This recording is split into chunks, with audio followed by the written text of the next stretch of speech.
Brian Moore and Jornel Lugo in the bantamweight division. Undefeated prospects. Jornel Lugo, only 26 years of age, very tall, very lengthy, coming in at 5'9" tall, having a 1-inch height advantage and a 4-inch reach advantage. So that height and reach can definitely play an advantage and play a factor for Jornel Lugo in the striking. I don't necessarily think he's going to have the advantage when it comes to the boxing, the kickboxer, things like that, but I do believe with the height, with the reach, with the speed that he has with his punches and kicks, he'll be able to keep the striking relatively even, not let Brian Moore absolutely destroy him on the feet, because I still think that Brian Moore will be having the striking advantage. I don't think it's going to be that significant of an advantage. I do think there will be a significant advantage when it comes to, of course, the wrestling and grappling. Jornel Lugo, since joining Bellator, he's looked very, very good on the ground,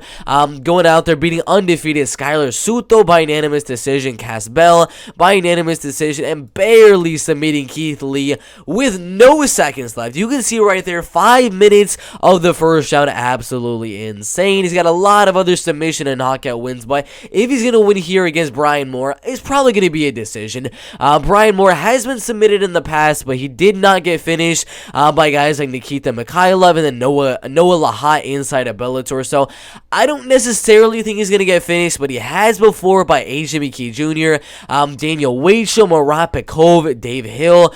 He actually didn't get finished right there, but you can see where I'm coming at. He does get finished by submission a lot by AJ McKee and Daniel Weichel, but those guys are at the, I would say, upper echelon of this featherweight division. Top 5, the champion, and then a top 5 featherweight right there. So those guys submitting Brian Moore, that's not really too much of a surprise. I don't think Jornel Lugo is going to go out there and submit Brian Moore here, because he did only get that one submission win on Keith Lee, wasn't able to finish Cass Bell, was not able to finish Skylar Suto. So overall, I do think the fight goes all the way. I think on the feet, Jornel Lugo uses the height, reach, and speed to keep the striking relatively even. Overall, get the fight to the mats eventually and control there for a decision win. I expect submission attempts. I expect a lot of ground and pound, and expect Jornel Lugo to be looking for that finish to catapult his name, and maybe even get a ranked opponent next time around. But at this point, Brian Moore is a pretty tough guy, hasn't been finished in the last 3 years.